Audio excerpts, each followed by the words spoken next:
I'm going to read an article to you, and it's going to outline the subject for the day. And of course, normally I don't read articles from other people and other writers for various reasons. And I'm just going to skim over it. It's actually a public article, so there's no copyright or anything like that of an issue here. So as they have given it to us, look, I'm getting my tongue tied here. I'm going to deliver it to you. Then I'm going to give you my spiel on this particular subject. It says here, and this is called Health News, and they know the complete article by Health Day News. And I'm just going to skim through it, and I'm going to pick out several things out of it because I can't read the entire thing. It's going to be exhausting. But I'm going to pick out the main important objects in this article here. It says, survey says that older adults using marijuana for common health problems. Marijuana is fast becoming a favorite medication among older Americans, the study finds. Cannabis is being used to ease problems such as pain, sleep disturbances, and psychiatric conditions like anxiety, depressions. Amongst more than 550 patients surveyed, 15% has used cannabis within the past 3 years. And 50% of users said they used it regularly and mostly for medical purposes, like pain, insomnia, anxiety, were amongst the common reasons for cannabis use. And for the most part, patients reported that cannabis was helping to address these issues, especially with insomnia and pain.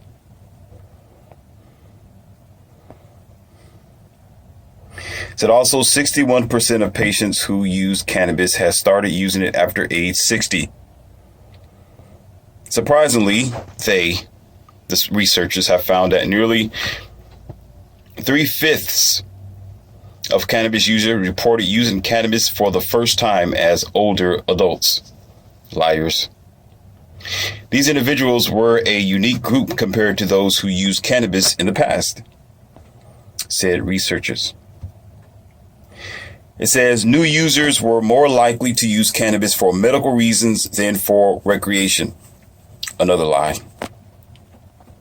The root of cannabis use also differed, with new users more likely to use it typically as a lotion rather than by smoking or ingesting as edibles.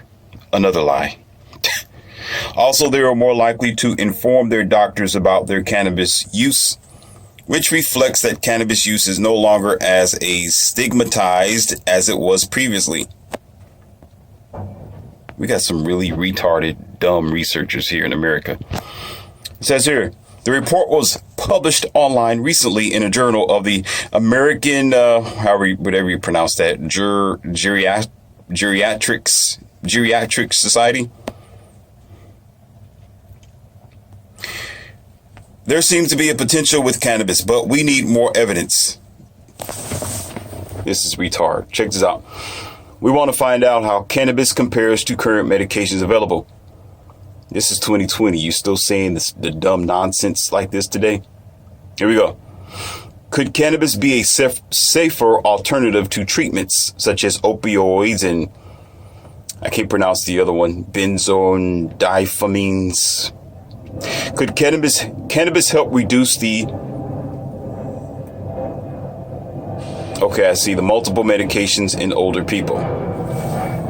In question. It's a big question here. And it says, we want to find out which conditions cannabis is most effective in treating.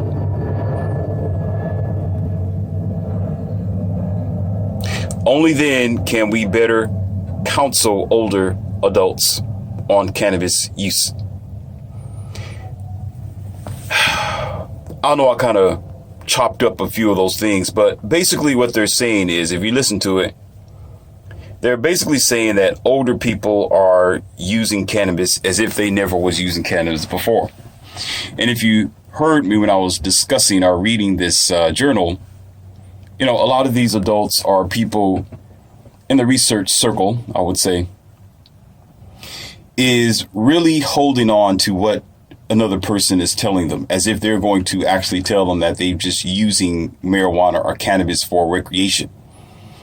Who in their dumb mind is actually going to expose that they're only doing it for leisure? Right? When I was a teenager several years ago, there was this girl who loved using marijuana. She loved it. She loved using marijuana. And she always used the excuse that she used it for glaucoma, or she used it to ease her stress, right? And this was a young girl. She wasn't, she wasn't in her 20s, she wasn't in her 24s, 23, nothing like that. But just like a lot of teenagers and freshman year college students, and those who like to experiment with drugs and party, and the list goes on, popping pills, beer parties, frat sororities, parties, these things become common. So in the mind of these young adults, of course, they usually will use that as an excuse, because, of course, she explained it to me as well. When I asked her, I said, why are you using it? And what if you get busted? What if it becomes a problem? And she said, well, the excuse is, I'll just say I'm using it for medical reasons. And it amazes me how these so-called researchers, these smart people who write these journals, it's laughable when I read it, because they act like they don't know anything. Marijuana has been around for years, decades, and as a matter of fact, and it's been used from the older to the younger. And oftentimes the reason why the younger have received it was because of the older. All right. So get out of here. You can't lie to you can't lie or put a wool over a mature individual with a consciousness such as myself. Okay, oftentimes they don't know where their connections are, and it's given to them because these younger people don't have a farm anywhere. All right, in their teenage years, or in their freshman years, or in their growing phase of their life, they don't have a farm. They don't have a backyard full of marijuana trees and hemp trees that are there prepared for them to make experiments out of them. It's harvest for them, okay, through various means, right? And so don't get this lesson here in the Academy of Wildman messed up. I am not here to talk about the bad or the good of this particular substance. I'm talking about the psychology and the effects that it's having on our society and our people. That's the discussion here, because this is all about empowerment. So this isn't talking about a small majority group. Okay, nor is it trying to put anyone in the light. This is just talking about the mind, basically just the mind and how it affects the mind. Okay, and getting back to the subject here, it's amazing how they had questions all the time. If you listen when I was reading, they constantly had a question as to how this affects the older people, and they use it for insomnia, and they use it for this, and they use it for this. We need more research. We need more research. Who do you think is a fool, boo-boo? Who do you think's a fool? This has been going on for decades, and they're still up here trying to put article after article as if it's something that happened yesterday, as if marijuana and hemp or cannabis is a new thing, right? And only a blazing idiot will actually think that they're really looking into the research of this, as if they don't know the conditions after all. Anything that is a golden plant, such as the cannabis, or CBDs, or hemp oil, hemp juice, right? Hemp plant, hemp milk, the list goes on. Okay? How is anyone in their good mind going to disable themselves from being or having the ability to profit off of such golden plant? In order for the plant to continue to exist, you have to pretend ignorance. You got to pretend as if you don't know anything about it. You got to pretend as if you don't know about the negative or the positive properties. All right. So I think some of these people have been experimenting a little bit with the plant themselves, given the so-called journal that they've written here, because it's blatantly pointless and it's senseless only for the dumb. This kind of discussion is for a 15-year-old who's just now hitting puberty. No, this is for those who haven't been living long enough to comprehend history and how the medical field works. Right? This is the senseless behavior that I like to bring to your attention. This is the dumb stuff I like to talk about, because I need you to know how you are being played on and how they are wasting your energy and your time. Right? They will actually put the effort into writing this dumb retard kindergarten type of research down on a documentation and put it on social media and send it to you as if you're supposed to be somebody who was 2 years old, as if you don't know anything about the medical field, as if you never smelled a marijuana plant before, as if you never smelled somebody blazing it up in their car while they driving past, as if you don't know anything about cannabis. But yet they still want to play on you and say, well, we're still trying to figure it out. We're still trying to figure it out. We don't know what type of effects it has on you. We want you to pretend like you stupid.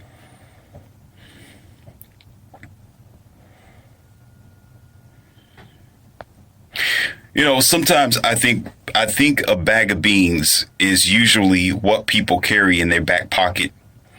And they just, you take this bag of beans and you pour it in society. Right, you pour it on people's heads, and you want them to believe that it's just raining. You want them to believe that they're being blessed by the hands of God while you pouring a bag of beans on their head. And for some people, it works. For some people are they living where they're sucking on a placebo on their thumb. Right, you got many people who are stuck. They're stuck in the zone. They're stuck in the middle, where they can't comprehend themselves. They can't comprehend reality. So therefore, they go along with the program. They go along with it. And that's what gives these people the power or the validity to think that we were born yesterday, as if we're stupid. And another reason why I talk about this is adults aren't stupid themselves. People who use it on the often, and they want you to think. They want you to stand by and say, well, more than half people are actually using it for medical reasons. Listen, bozo. Most people on a general basis don't even know what a treadmill is. You got unnecessary genetically modified food that is in the bundles around your country, and people are willing to buy it. You got seedless fruits and vegetables that people think is a form of health, even though nature didn't produce it. A laboratory did. Okay, and manipulation of the genes of nature have done that, not nature. And you got bozos walking around eating it, drinking it, tasting it, and thinking that it's a form of life, but it's a form of slow poison that's going to put them in the grave sooner than later. Okay, you got people who don't know how to drive and chew gum at the same time without sliding off into a median on a very straight a narrow path. All they got to do is put their rusted, malignant right foot on the accelerator, and for some countries, probably even the left foot, right? And push the brake lightly and pay attention to the signals and the signs in front of them. They can't even do that because they're ill-will, they're trifling, they're lazy, they're not even healthy. They don't go and take care of themselves like they're supposed to. They don't listen to the physicians. They don't listen to the doctors. They don't listen to physical trainers like myself. They don't listen to spiritualists, and they don't pay attention to the environment. And so they run right into the brick wall or the median. Right? That's the majority of them. You have a larger majority of people who don't comprehend what marriage is all about. You got the majority of people who don't comprehend what unity and don't even comprehend what love and compassion is, even for their own kind or their own children. Okay? And we got a receded, descending, de-evolving humanity in our current flow, okay? Because people are willing to be so comfortable where they're ignorant to evolution and advancing themselves in facts over feelings. And so you sit up here telling me that more than half people are, I don't care what percentages that they try to call or they try to presume, right? That the percentage of adults or people are using it for health purposes, as if they care about health purposes, given the fruit that hasn't fallen too far from the tree. And they want you to think that people are using it for health reasons. They don't even use a treadmill for health reasons. People don't even eat for health reasons, but they want you to believe that they're going to take some type of drug for health reasons. For pain, for insomnia, for depression, for a discombobulated lifestyle. That sounds to me as a very good and acknowledgeable professor here in my Academy of Wildman. That's an excuse not to do things the right way. That's an excuse not to pay attention to real life. That's an excuse not to pay attention to our problems and deal with it naturally.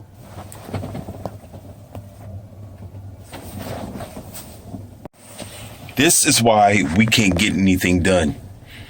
Because our head is always in the cloud. It's pleasure first, then it's priorities next.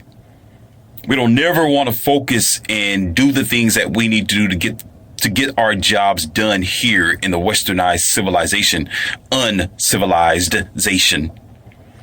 Because we always looking for an escape. We always got our head in the clouds. We always got our head somewhere else. And the bad part about it is the reason why they're going through their so-called, which I don't stand by anyway and will not ever even agree with them, their so-called pain problems, are they insomnia? Are there depressions? Are there lack of sleep? Are there so-called issues that they have after a certain amount of age? It's the results of them having a lazy, careless lifestyle. It's the results of being unnatural as a species, eating the wrong foods, doing the wrong thing for your body the whole time, 60 and younger, right? Just going along with the program of Agent Smith's program and his indoctrinated program. And therefore, it catches up to you over time. You take all the medications, you take all the vaccination, you take all these type of nature manipulating and mutating devices and administrations, and then you think you're going to be healed at the end of the road. If you're 60 years old and you're going through all these problems, something's wrong with you. You might as well just give it up. Just give it up, because you allowed yourself to go down that. You allowed yourself to go right down that pipe. Because you never concentrated on what needed to be done. You never concentrated on yourself. Now, all of a sudden, now you want an ultimate escape called pain pills, X pills, opioids, marijuana, cannabis. All because you can't face reality. All because you've been unnatural the whole time. These are lame excuses. And this is the reason why we can't depend on older so-called elders anymore, because a lot of them are doing that flippy flappy, stupid, humglum, Ralph the dog mentality, whereas they're not thinking about leaving a positive legacy behind. All they want to do is have the last years of their life in comfort, and I don't give a doggone care about anything that happens to the next generation after this. When a leader is a leader all the way through the end. I've already gave you a good example when I was talking about King Arthur and Camelot, right? Where he was a leader to the end, where he was loyal to the end, even on his deathbed. He was still this honorable guy that you can trust or that you can understand. And he was a wise gentleman where you can learn something from him as a younger man or a younger woman. Regardless of how his life led him to be, regardless of his betrayal, regardless of his troubles that he had. Now, of course, we don't know the full detail of King Arthur's life. I didn't do the full documentary on how he was when he was a teenager or how he was growing as a man. Okay, the full details. All I can do is give you the scenario, how it was portrayed in the movie, how it was portrayed as the leadership of him being the king of Camelot, right? And dealing with Lady Guinevere, dealing with Lancelot, Okay, that simple depiction in this lesson is the type of gentleman that we don't see anymore, and older women. There was a time where you would have this older grandma type of person who was in the kitchen, right? And she would always have this apron on, and this apron wasn't yoga pants. This apron wasn't pants. This apron wasn't a work suit with broad shoulder with shoulder pads, okay, and creased all the way up the front of her legs to the bottom of her high heel shoes, right? And rose-colored lipstick on, and some type of Chanel or what do you call that, Vidal Sassoon hairstyle, and face blush and eyeliner, right? And liposuction and what do you call that, breast lifts. That wasn't the type of lady who was there in the kitchen. It was a simple, older, modest house creation, home-making, older, respectful woman who you could talk to about almost anything, and she always had an answer. There was a story of the fairy godmother, and it's actually true. The fairy godmother, in the eyes of a 17-year-old girl, was always the grandma. And how it happened was, whenever she go through things, or whenever there was a trouble in her life and she had questions and she could not figure it out, grandma was always the one that was usually wiser than even her own daughter, right? Because she's talking to the granddaughter. She's talking to the granddaughter of her daughter. So that daughter will go to the grandma above her mom and ask her about life, ask her about her troubles, ask her about what's going on in her body. We'll ask her about boyfriends, ask her about what it means to be in love. We'll ask her about what she should do in her future life. And so that grandma would all the time bring her to the kitchen and say, "Come here, honey, let's talk about this." And she would sit the younger girl down, and she wouldn't immediately go in at her. She wouldn't talk about what's going on her job. She wouldn't talk about, well, the news said, she wouldn't sit here talking about what we do on an everyday basis, the jargon, dumb, ignorant, unproductive type of social construct of blatant bombardment of information that is insignificant, realistically. Right? She would talk about things that were past that. She would talk about things that people wouldn't normally talk about, such as the inner spiritual connection of life, such as what it really means, such as the true connection between boy and girl, such as what is really going on within the mind of that individual. Okay? So she would sit back, she would wash her hands, she would put her mittens down, right?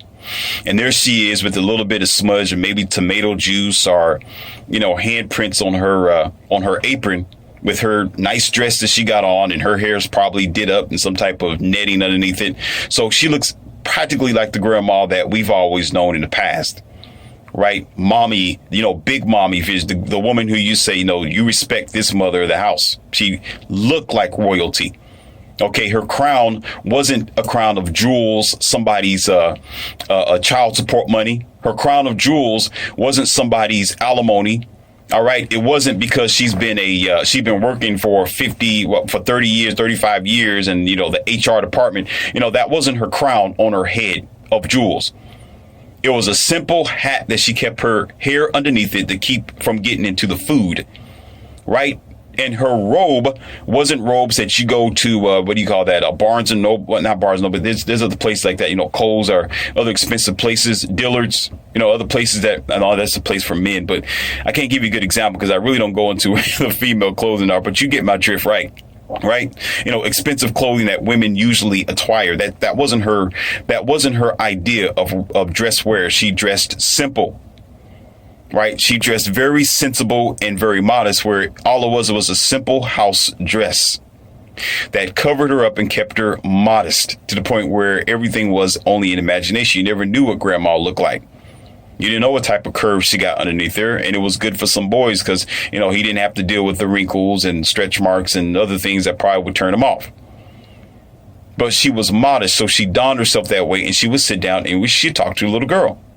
and express to her and tell her exactly about what real life is all about, what it's truly all about, because her whole task as an older woman was to provide a means for the younger generation, was to service them. Let me give you an example, like the Oracle in the Matrix.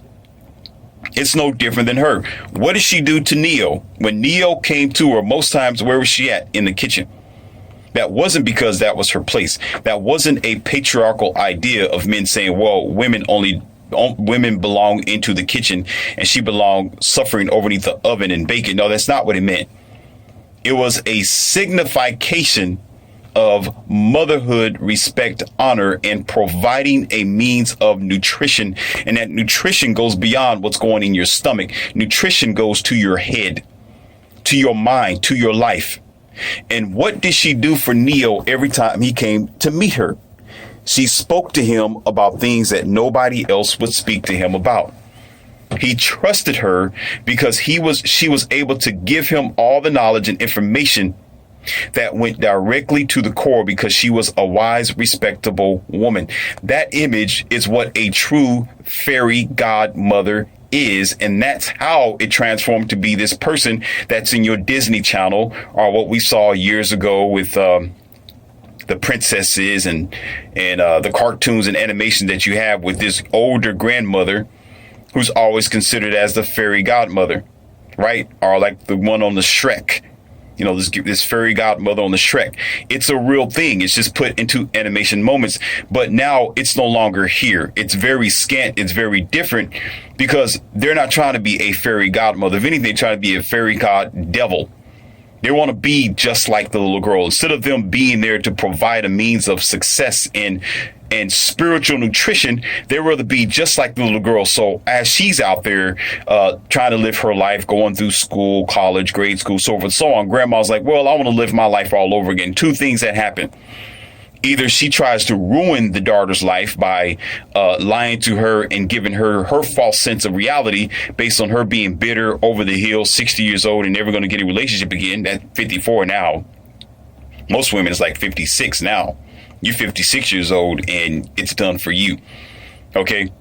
So she tries to ruin that by trying to keep that little girl from getting the cookies, the success, and the interest and attention from suitors by trying to get it herself. So she put herself out there. She'd go out there and try to go back into the dating scene and go on things like Match.com and Our Time, right? You know, dating singles, older and serious, POF, plenty of fish. So she wants to do it. So she's like, forget being in the kitchen anymore. I don't want to be in that position no more, because I want to live what my granddaughter is living. I want to be just like her. You know, I want to be just like my 23-year-old granddaughter. So I'm just going to go out. I'm going to go out there and I want to experience it myself, still thinking that she still have an opportunity, still thinking that she's just as vibrant and capable of snatching a man just like her 23-year-old daughter. Delusional. And then at the same time, what is she doing? What's in her medicine cabinet to try to feel good all over again? There you go. There's your opioids. There's your alcohol. There's your pills, your flippy flappies, your under and over the counter medications, and your cannabis, because she's like, oh, this is what makes me feel better about my situation. This is what makes me feel better about life. This is what's going to make me feel better about what I have created myself to be, because I made too many mistakes in my past. Because instead of me being like Cinderella, right, and paying attention to the proper princes that came into my life and treated them respectful, what I want to do is just have fun. Instead of going to the ball to be this special girl, I want to go to the ball and be the attention of all men. So I jumped on every carousal. I jumped on every donkey dunk opportunity. I went all the way across the street, across the seas. I was drifted around every country to country. I was passed around like a cigar in a prison cell. Okay, because I wanted to have fun. And my whole excuse was I just wanted to have fun and be free, and I didn't want to be tied down.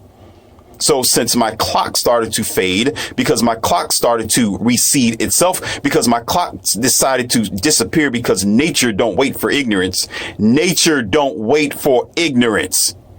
it all caught up to me. Now I'm 54 years old and I have no other opportunity. I really don't feel like trying to be a leader for my little girls. I really don't feel like trying to be a leader for even my daughter. As a matter of fact, I'm the reason why my daughter is in her mindset that she's in today. I'm the reason why her life is upside down, topsy-turvy, and she can't find a good man because I was a very good example for her. I wasn't a fairy godmother to her as I was supposed to be. I wanted to be just like her. That's what's going on. And then we got these excuses, these so-called medical research. Who the hell are these researchers talking about? Oh, well, you know, they using it for medical reasons because they want to be better. Really? You are a moron, and I'll tell you to your face, you are a moron, because that means you don't understand. You're not paying attention to the reality of what's really going on in the world around you. Because if we was really focused on health and doing the right thing, we would have done the right thing several years ago before now. So put the shut to the up. You want to pretend just like everybody else because there's some money behind it. Because you pretending to be ignorant is going to help other people to think, oh, okay, well, they're using it for medical reasons. Maybe I'll use it for medical reasons too, and keep it flowing in the market. So I can constantly be your dope fiend and come back to you for your junk that you selling under the table. That's all it's about. That's all it's about. Because we're not truly concerned about health as we say we are. You will be thinking that a lot of people are on your bandwagon when you are in the gym, you working out, you're eating like you should, you know, you taking the right collagen as you're supposed to, you going for nice walks and eating vegetables, you're not boiling all your food, you're not messing with the meats, right? You're trying to eat proper foods, you're going organic, you're drinking the right type of alkaline water. You would think that the majority of people are on your bandwagon. You're wrong.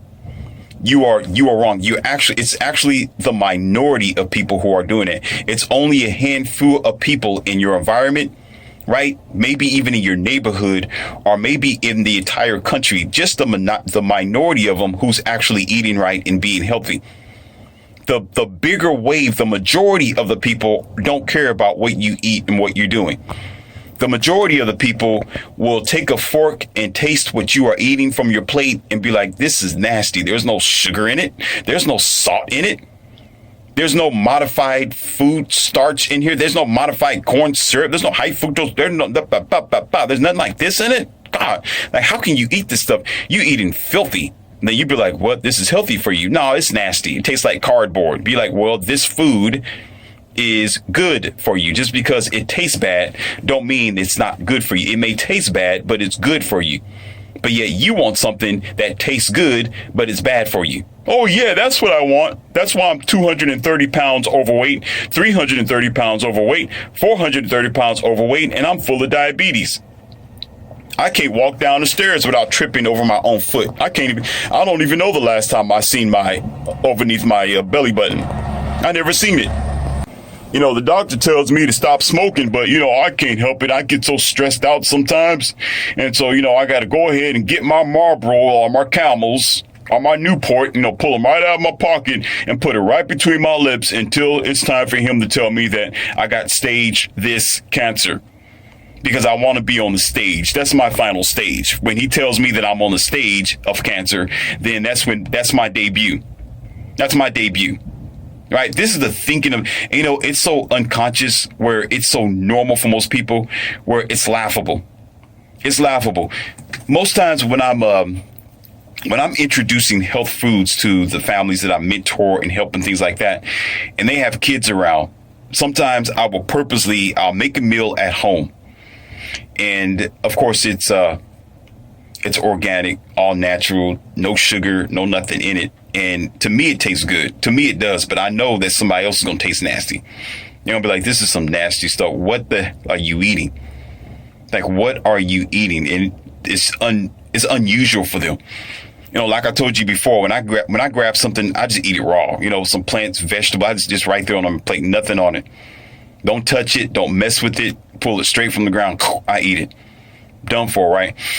And so there are times every now and then I test them just to see what's going on in their mind, right? And my kids, sometimes they love my, if I bring like Healthy sweets. There are some healthy sweets that will real sugar, like cane sugar, brown sugar, organic sugar, and it's very, very light. And there's some health foods that are properly packed and boxed, where it's non-GMO and it's good for you. You got healthy grains and full packed with it. There's certain type of grains, power pack grains, super green foods, stuff like that you put together, and it tastes quite well. And you think it's actually added sugar in it, and it's not. It's just regular sugar.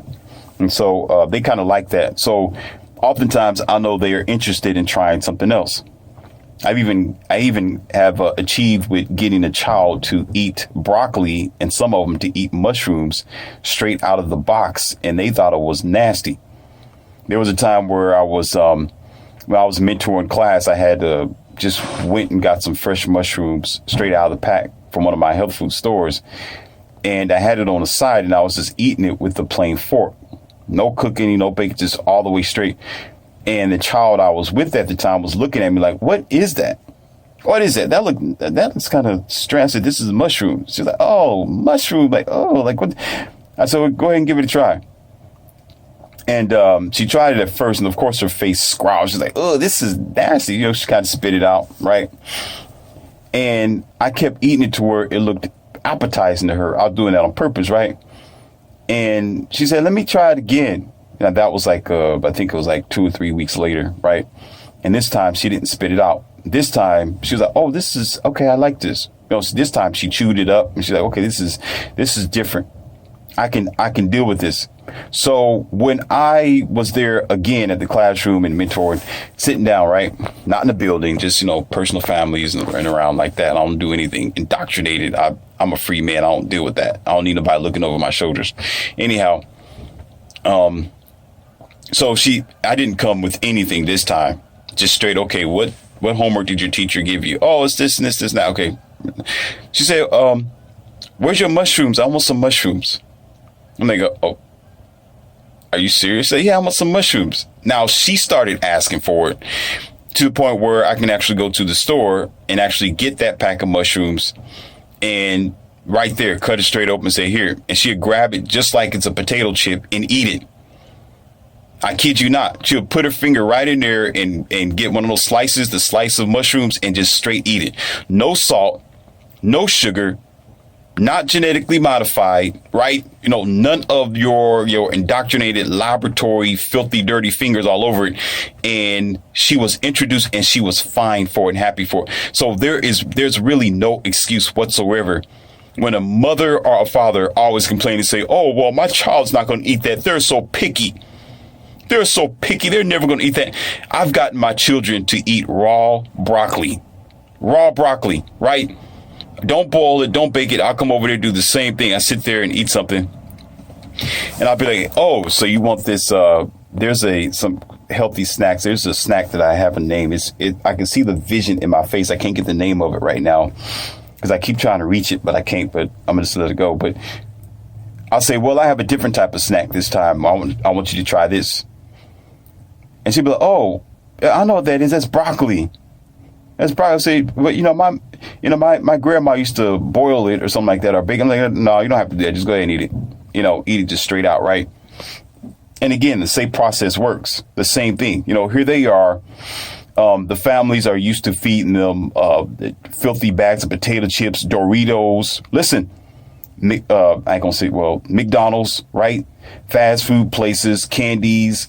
What do you call that? Blow pops, lollipops, all kind of junk, right? So they're unfamiliar with real healthy food, or simply just real food. They're not familiar with it. Okay, it's just that the mothers or the fathers, and seldomly, they're not introducing it to them. And so I come around, I'm like, "Okay, here, try this." Like, "Oh, wow, this is different." And at first, yeah, it's nasty. I spit it out. "Oh, this is just nasty.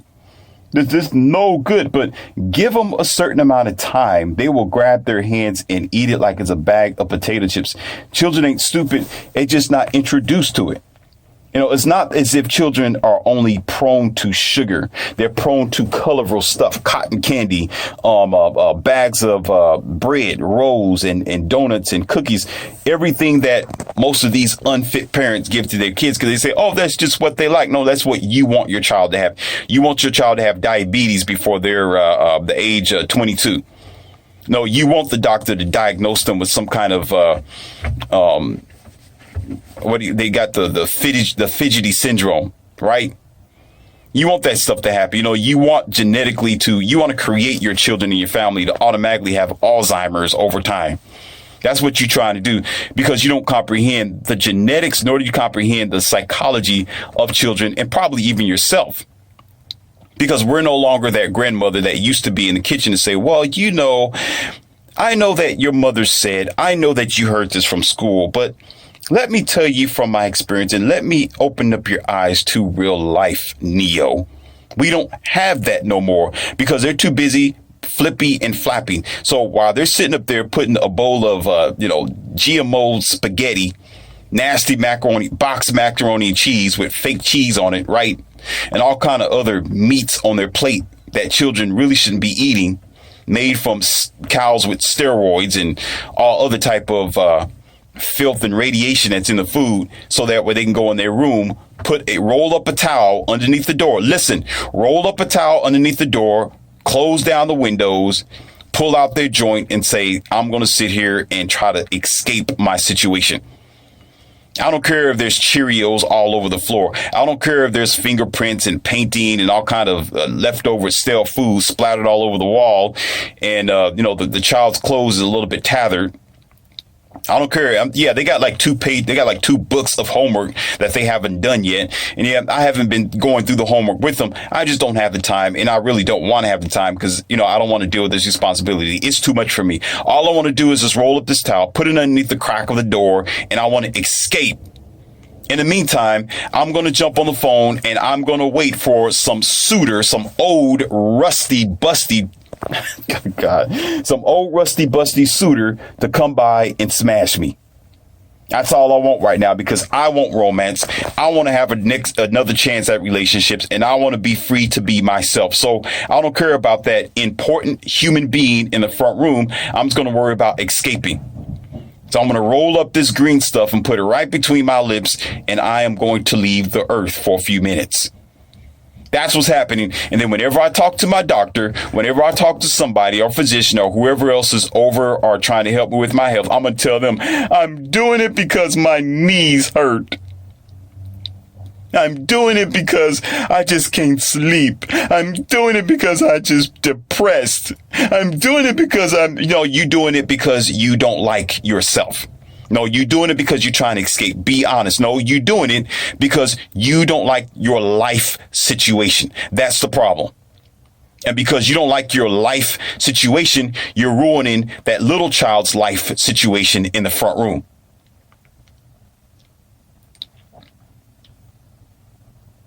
And here I am. I come around with like silk milk, almond milk, right? Real type of milk with no type of hormones in it, no flowing agents, nothing like that kids are used to. And then I look in the refrigerator. We got this 2% whole milk here, 1% milk here, right? Cow stuff. Then when I asked the mother, I said, okay, is your child a cow? But excuse me, no, slow down. Shut up. Look, is your child, that's a simple question. Is your child a cow? Simple as that. Are they a calf or are they a human being? I don't know what you mean. Of course they're a human being. What are you talking about? Of course they're a human being. Let's say then, why is there milk in your refrigerator from a cow that's for calves? Your child is not a calf. Your child is a human being. Why don't, okay, go ahead and go to the farm. Go ahead. Okay, y'all want to be funny. Y'all want to be funny, huh? Y'all think it's a joke. You think Morpheus is a joke. Okay, let's go to a farm. Go to a farm. Go to where the cow is. I dare you take your 8-year-old, 9-year-old to get underneath there and suck it like their calf. Okay, I know some of you are like, oh, I can't believe he said, no, that's what you're doing. That's what you're doing. Why would you think? Now, check this out for a moment. I can go somewhere right now. I can pluck something off of a tree and eat it. I can go get the, the cabbage, wipe it off with my fingers, go down on it, right? I can go take some carrots, break it, eat it, broccoli, all that kind of stuff. What do you call that? The grapes from the tree. Take an apple right now, straight from the tree, eat it. I'm okay. Of course, you need to worry about the worms and stuff like that if you get across those type of bad apples. But most times you may not see some. There's a few of them, but you should be all right. But right, straight process from nature. But yet, if you got to go somewhere and you get something that needs to be filtered like that, pasteurized and changed and warped out and in a machine and cleaned out, why in the hell are you putting it in your mouth? Why? When nature will provide you with its natural amenities, minerals, and health, where you don't need to go through the process just to eat it. The only process you should ever need to do is take that item, wash it off from the outside debris, dirt, and soil, and put it in your mouth. That's the only process you should ever have. If you got to go through the unnecessary stuff to chop up the meat, you got to cut meat off the bone, you got to filter meat, make sure there's no worms in it, you got to warm it up, you got to cook it, you got to do then it's not for you. That means you are forcing this unnatural food, okay, from another animal or from another species to be for your human body. That's why you are 60 years old and you sick. That's why you 54 years old, you can't sleep. That's why you 46-year-old with achy bones and achy joints. That's why you're talking about, I need to have me a joint because I'm losing my joints because I can barely walk. I got glaucoma because I can't see, because I've been messing around with cow DNA my whole life. Do you understand? And then you sit there and you give it to your child. When there's all sorts of forms of milk and calcium that you can get. You can even get calcium from peanuts and other type of natural plant creations. All right, from natural earth, but you still won't do the unnatural thing. Well, because this gallon of milk is $1.19. I'm going to go ahead and give it to my child instead of getting this, $4.30 gallon or half gallon of almond milk or silk milk or whatever is milk that they have in the bottle, oat milk or something like that to give to my child. I'd rather give this child the the unnatural, basic, common thing that we've been giving our human species for generations now and still can't figure out why our bones are getting brittle. Still can't figure out why we sick. Still can't figure out why my instincts isn't where it's supposed to be. And the issue is, and I made an audio about this once, but I'm on this beat for a minute. I'm on it because I care about people. I'm on it, right? I told you about this before. This is why it is crucial when you are having a family. When you think about a family, you got to think about the expenses. Because it's not easy. How I eat, I know for the average person, it's your whole paycheck. It is your whole paycheck. You will go to the store and you end up spending your whole, if not half of your paycheck on the food that I eat because I want to be healthy. I know it's expensive and it costs sometimes. And the things are sometimes smaller. I got a $4, half gallon, something like that. You can go somewhere. I ain't gonna say no names of the store. You can go to a certain store and probably get that same quart, not the same quart though. Absolutely not. No, you can get a gallon of milk or something like that, or a gallon of something else, which costs you maybe $1.50, depending on where you are. If it's on sale, $2.30, depending on where you are, where I got to spend like $4 on something that's smaller than what you got. But at least I got something that's a lot more healthy. You're getting quantity. I'm getting quality. So the quality I'd rather pay for than the quantity.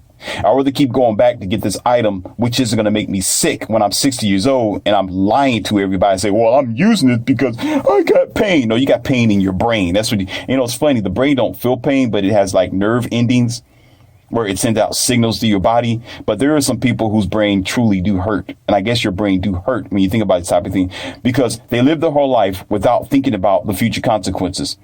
They have 2 or 3 different kids, right? Trying to trap their men, trying to get them in some type of marital bond. You say, you know what? If I have a child by this man, I can take him for child support. I can take him for alimony. I can take him for all he has, right? Not thinking about the welfare of the child, not thinking about the welfare of all 3 kids. Because what you don't understand is it's expensive to eat healthy. It's expensive to eat right, and it's going to cost you. So what she'll do is she'll cut corners and start getting what do you call that? Fake food. She'll start getting modified food. She'll start getting glutamate foods. She start going ahead and getting the yeast infection food.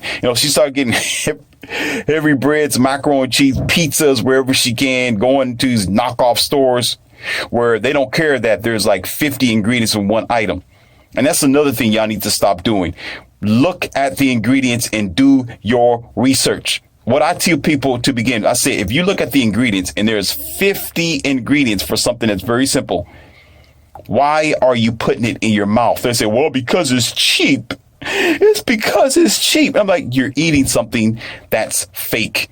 You're eating something that's put together to, especially the GMO, there's model sodium glutamate to mess with your taste buds. You're eating something that's going to jack up your body, jack up your nerve system, and going to mess you up. It's going to put you on the gurney, and you don't care because you don't want to pay your bill by eating the right type of food. You want to pay your bill later when you're in front of the doctor needing to pay for your hospital notes because you got clogged arteries, because you can't see no more, because you can't feel yourself no more, because you're having bloating in certain areas where it's not supposed to be, because your legs are blowing up. You becoming a blip. You're getting pimples all on your face, and you never had it before because you're eating the wrong type of food. Right? And oftentimes, because, well, it's so cheap. So I tell them, okay, so you want to play Dodo the bird. You want to play Dodo. You want to play stupid with me now. You think I'm stupid, right? But okay, check this out. Go home, make that same item, and you let me know how much ingredients you put in it. You let me know what you put in it. Do your own experiment. Most times when these people take that same item, say, okay, I'm going to make it, and you put it together at home, a pie, a cake, a pizza, or something like that, or you build something that's the same thing the store has, right? It may not taste the same, but guess what? Your ingredients are less than the 50 that's sitting behind on their plastic paper. You got you might use like maybe 6 or 7 ingredients, depending on how you put it together. 6 or 7 ingredients, especially if you use organic substances and materials, right? And you put it together right, it should be around 6 or 7. It's going to be around that on a general basis, right? And so you should automatically think, okay, wait a minute. Then why do they need to have 50 other ingredients in this? Red 7, food flavoring, color this, yellow dye here, right? Oh, this is, the starch to keep it together. This is to fortify this food, this is to keep it from going stuff. And all it is chemical junk that you're eating. That's all it ever was, is chemical junk to preserve the food and for it to sit in your stomach longer and do some mutation to your genetics. And then you turn out to be above the age of 40, reaching 50, 60 years old. And now you sick and you can halfway see your belly button or halfway see your toes when you look down vertically. And then you want to get mad at nature and say, well, it's nature's fault. It's just because I'm getting old. No, you're senile to yourself.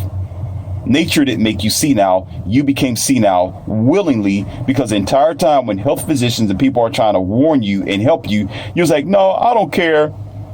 I'm just going to sit back and smoke my blunt and be all right. This is going to heal all my problems. I heard people say that before.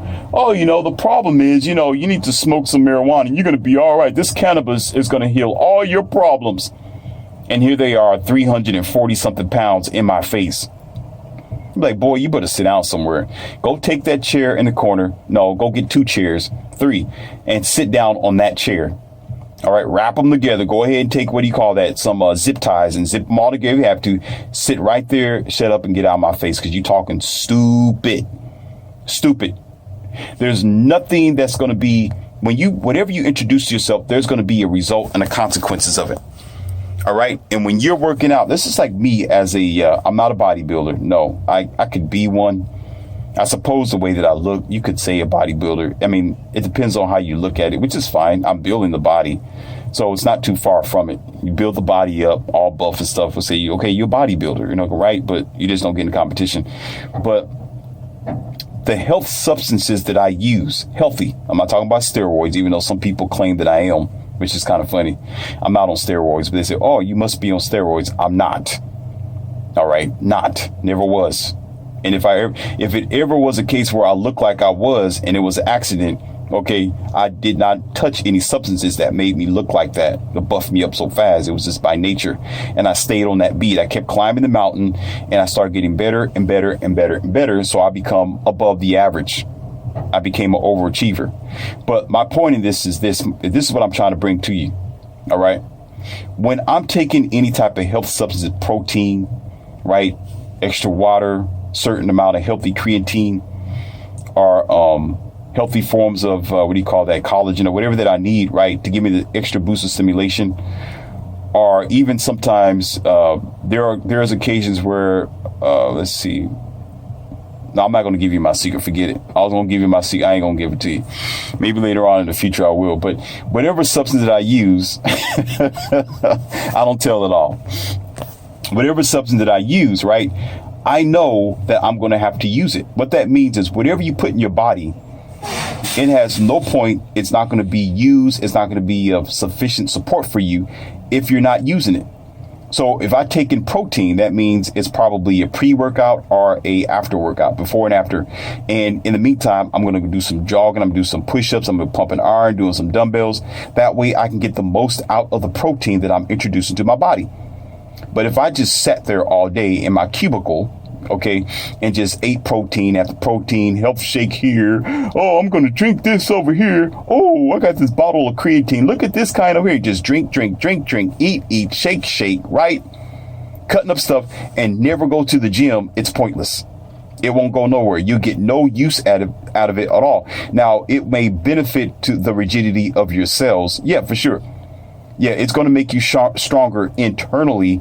It's going to add some sort of benefit. But most of the nutrition, as soon as you go to the bathroom, it's all going to flush away in the drain.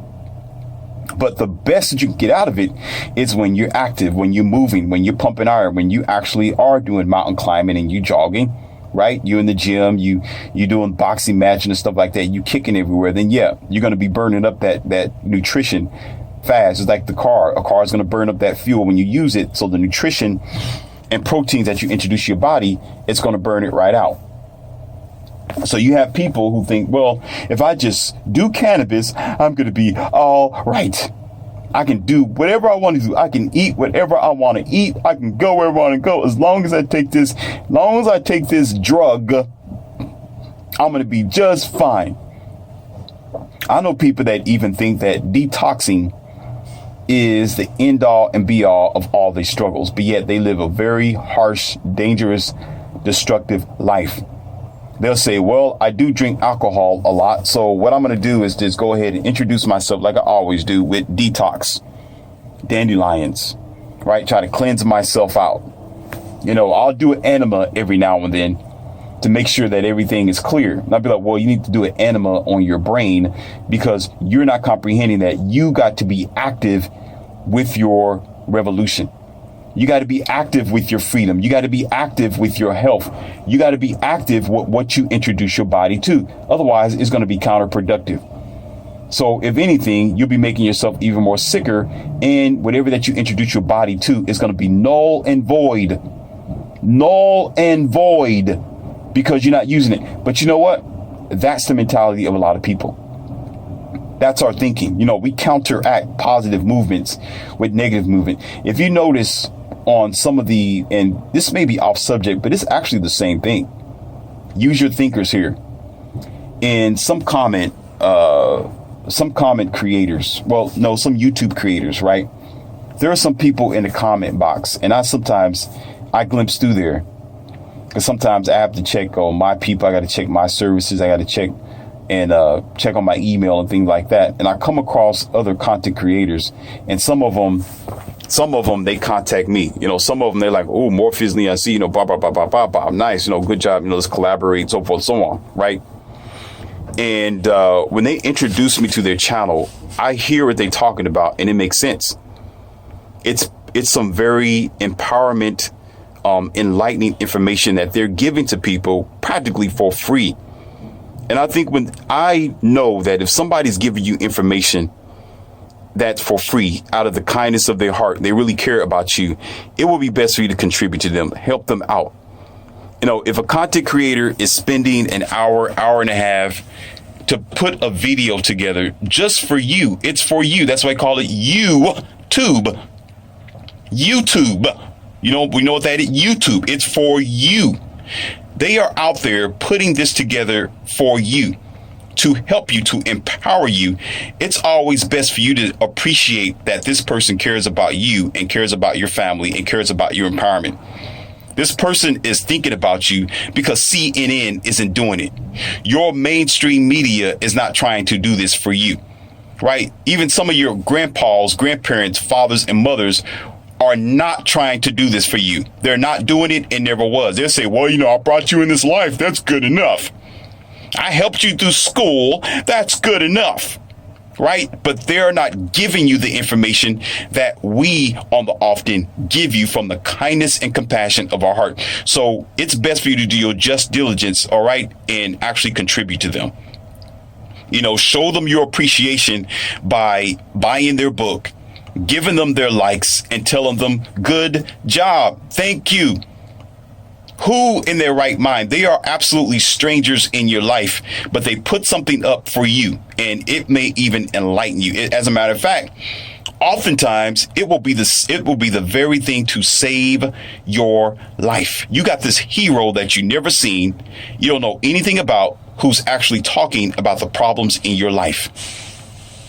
So why would you not want to contribute to them and tell them in your own way, thank you to the real hero of your life? But you know what? Regardless of that, that's what I recommend for you to do right there. Okay, give love where love is due, and appreciation where appreciation is due, because they helped you, right? But in this story, there's always going to be a handful of people who's going to be counteractive. Just like what I was talking about with the detox and thinking, well, you know, cannabis is going to be the solution to my problems. There is many people, right, who will be more of they will be offensed. They'll be on the offense, trying to attack the content creators. They will say negative things about them. They will start talking about their shirt, their clothes, and other nonsense things that have nothing to do with the message. But the man or the woman is just trying to save your life. All they're doing is saying something positive to make you better, and you will see a handful of people that want to be negative. This is what I mean about counteractive. It's for the society. It's for the whole of humanity. And you would think when somebody's telling you something that is to make you stronger for the whole of humanity, all of humanity or the entire village would say, yes, okay, thank you. Oh, we get this. Oh, great information. Like a person standing upon you in the village, and they run up to the bell and they ring the bell to let everybody know a storm is coming. That person is your hero. When they come down, y'all all should be like, oh, thank you. Pat them on the back. Okay, good job. Okay, here's your loaf of bread, right? You know, here's your coffer of money. You know, thank you. You saved our daughter's life. You saved my son's life. You saved my life. And all of you are saved. All of you go into the village and you support each other. It's not like that. That's always going to be a group of thugs, mindless people, those who are stuck on their opioids, or they want to escape the earth, want to say something negative and destroy something that's actually positive for everyone. Because if the minority had their opportunity, the negatives had their opportunity to keep that person from giving out proper information, then that means you and everybody else will constantly be in dire destruction and be at a blackout of information and will not be able to be uplifted and empowered as you should.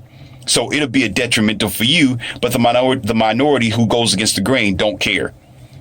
They don't care. So here it is. It's the same as you got these grandmas and grandpas sitting back. All they want to do is roll up something, put it between their lips and say, I am the best that you have in your world, and I'm giving you all the wisdom, and I'm actually passing on a legacy for my next generation. No, they are a fallen soldier who gave up. Simple as that. Simple as that. Because this is the sole reason why progress isn't as aggressive as it needs to be. I get all kind of people who email me, text me, talk to me, call me. And they say, Morpheus, you are giving out some wonderful red pill, and I love your movie. Of course, I'm not Morpheus. I'm just saying, they make a joke to be, hey, for Halloween, maybe you should go around and dress like that. Put on your black jacket and your black shades, and really, you fit the description. But they say this, the problem is you talking great. Some people are like, well, the things you talk about, wow, it's mind blowing. It's so crazy. It's so awesome. It's so interesting. It's so different. I love it. But a lot of people aren't hip. People aren't awakening like as they should. The movement of being positive, the empowerment of the human race isn't evolving fast enough. They're like, why? Why is it not evolving by now? It's like 2,000 some years later, years later, 3 years later. It's like we don't get the information out there because after 40 something years old, you get these fallen soldiers who want to escape the earth. They doing the very same thing that teenagers have been doing since high school or grade school. Sitting in the back of the classroom, all high, eyes red with the munchies. Doing bathroom breaks down there in the bathroom, getting the flippy flappy on, right? Covering it up, choking and poking in the parking lot, sitting in the car, right? Trying to do a hot box type of thing or a shotgun. I know about all that. And I'm just gonna, this is, dang, man.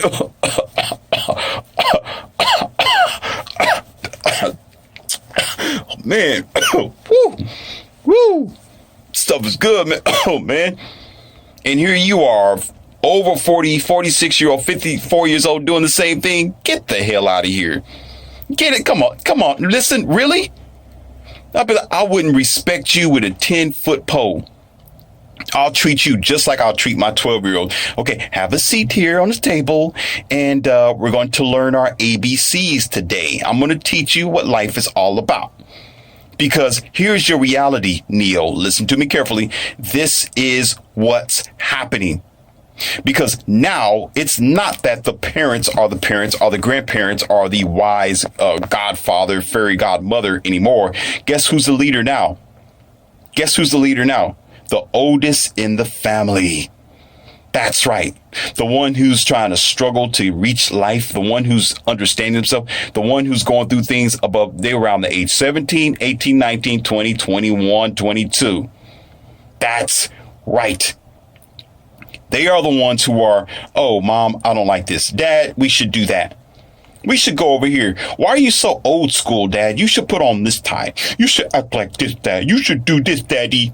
Mommy, why are you acting like that? No, I like to dress like this. And she put on, listen, the 17, 18-year-old to start donning some earrings and put a little makeup on, make her pants a little bit tighter so people can see her cracks, right?